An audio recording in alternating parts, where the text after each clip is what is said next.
Détermination du niveau de l'équilibre économique. Dans ce chapitre, nous allons examiner les variations du revenu national et analyser les mécanismes qui déterminent son niveau. On va s'intéresser à deux déterminants fondamentaux du revenu national, la consommation et l'investissement. Le fonctionnement d'une économie se base sur les relations qui existent entre les variables fondamentales, à savoir le revenu national, l'investissement, la consommation et l'épargne. Cependant, ces relations analysées au niveau du circuit économique ne permettent pas de déterminer à quel niveau l'équilibre macroéconomique s'établira. Le modèle keynésien simple apporte en effet une réponse à cette question et indique le rôle fondamental de ces relations dynamiques dans la détermination de l'équilibre macroéconomique. Il existe trois types de relations entre les variables fondamentales. Première relation, c'est les relations d'équilibre qui déterminent les conditions d'équilibre dans les marchés de biens et services, de capitaux et de travail. Deuxième type de relation, c'est les relations de définition qui sont toujours vérifiées, définissent une variable généralement comme la somme ou la différence d'autres variables.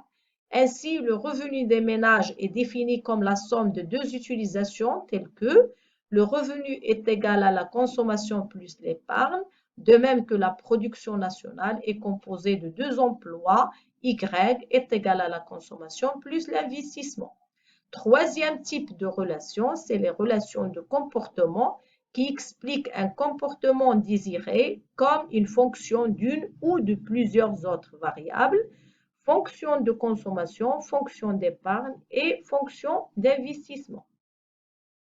Ainsi, le modèle keynésien simple que nous allons envisager s'intéresse davantage à l'analyse de la consommation globale et aux lois qui la régissent. Selon Keynes, la fonction de consommation est une relation de comportement qui établit le lien entre la consommation et ses facteurs déterminants, notamment le revenu national disponible, sans chercher à savoir ce qu'il en est des autres comportements.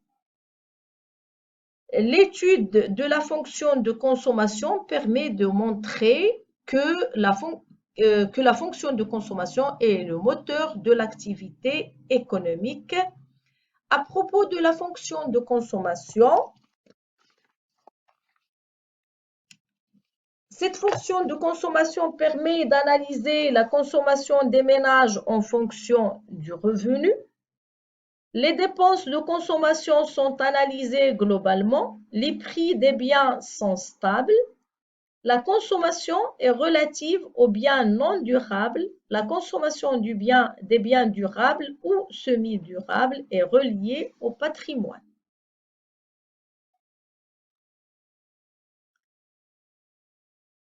Dans sa formulation initiale, la fonction de consommation keynésienne exprime une relation simple entre la consommation des ménages et le revenu disponible. C est égal à f de y.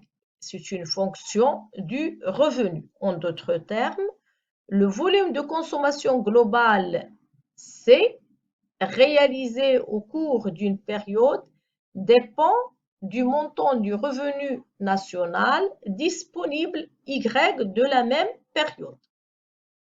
La fonction de consommation keynésienne découle de la loi psychologique fondamentale qui a été formulée par Jean Maynard Keynes.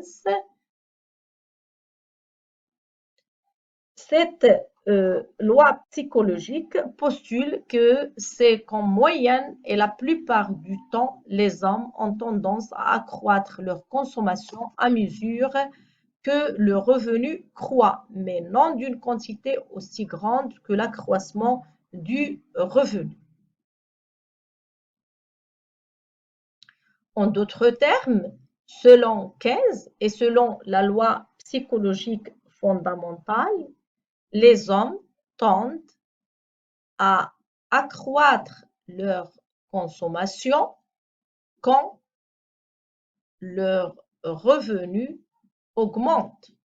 mais non d'une quantité ou bien mais d'une quantité moindre que l'accroissement du revenu.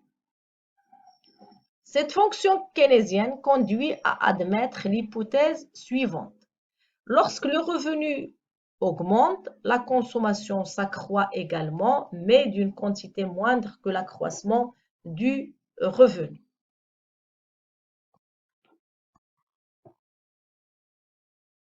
La relation entre la consommation et le revenu s'exprime par des indicateurs de comportement qui mesurent la part du revenu affectée à la consommation.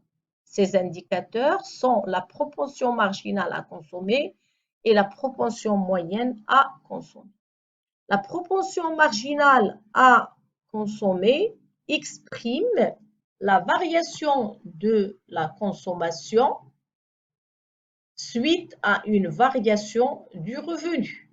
Il reflète plus précisément la loi psychologique fondamentale et cette propension marginale à consommer est comprise entre 0 et 1.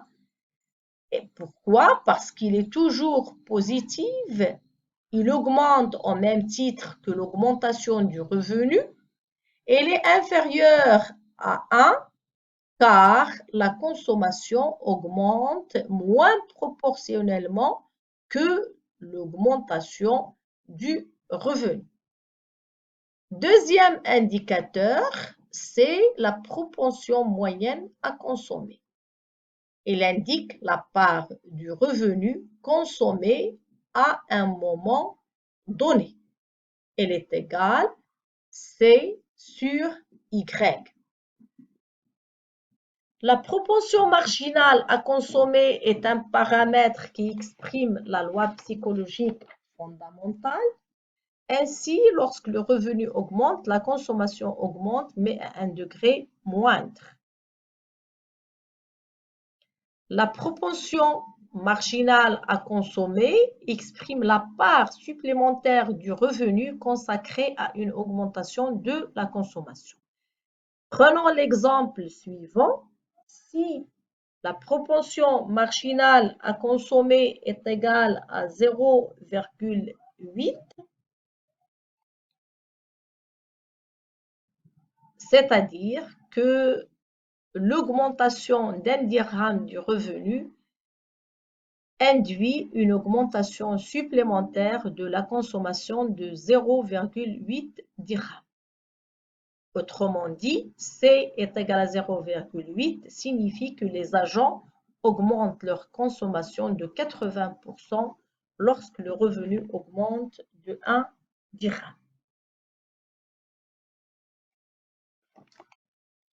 La fonction de consommation keynésienne, formule et courbe.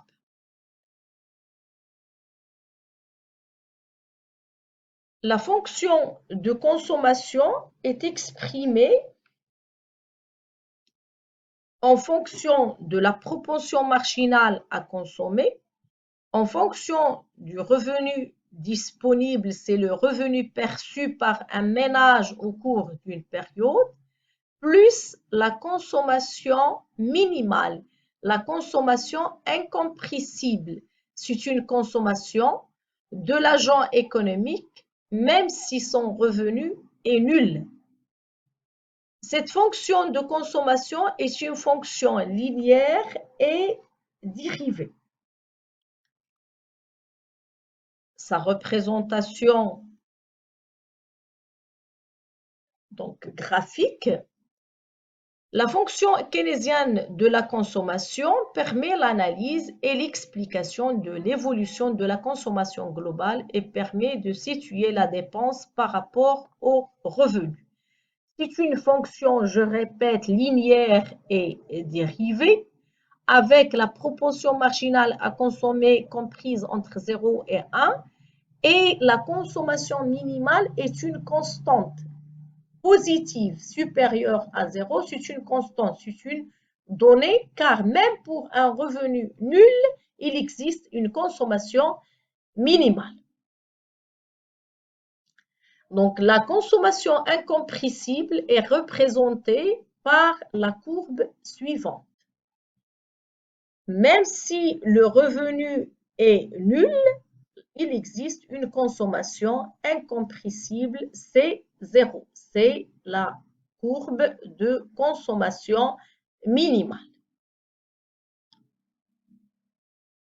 Pour la fonction de la consommation keynésienne, représentation graphique de la fonction de consommation qui est égale petit c multiplié par YD plus la consommation incompressible.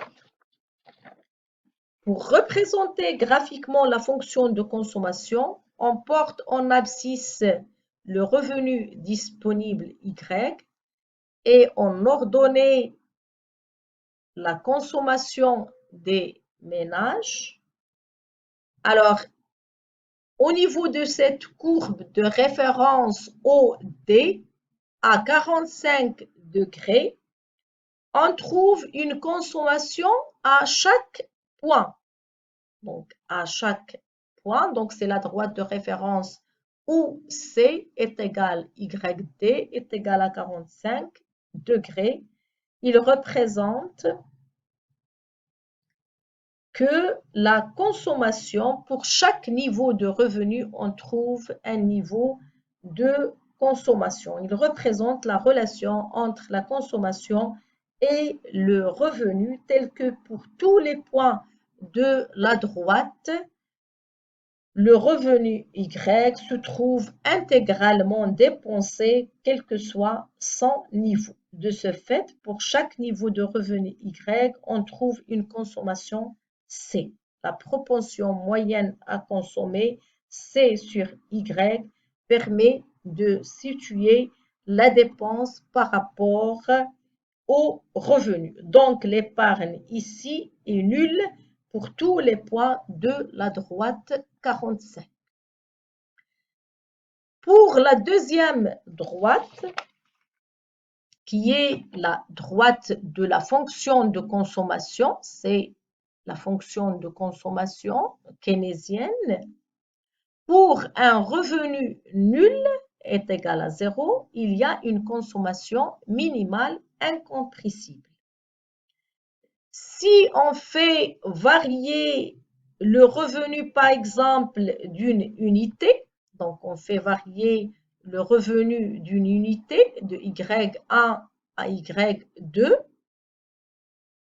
il va y avoir un accroissement consécutif de la consommation suivant une pente donnée de proportion marginale à consommer. On va avoir une consommation, donc une variation de la consommation. Si on varie de Y à Y1 ou de Y1 à Y2, on va constater qu'il y a une variation de la consommation minimale à une première consommation, à une deuxième consommation. Donc, on va trouver donc une variation de la consommation par rapport à la variation du revenu, mais moins proportionnelle, d'accord? Donc, c'est la proportion marginale à consommer. Donc, c'est en fait l'accroissement de la consommation suite à un accroissement du revenu n'est rien d'autre que la proportion marginale à consommer, c'est-à-dire la variation de C sur la variation de Y. Donc, c'est la pente de la fonction de consommation qui exprime la proportion marginale à consommer. Ici, le point de rencontre entre la droite de référence 45 et la pente de la proportion marginale à consommer représente le seuil d'épargne où C sur Y est égal à 1.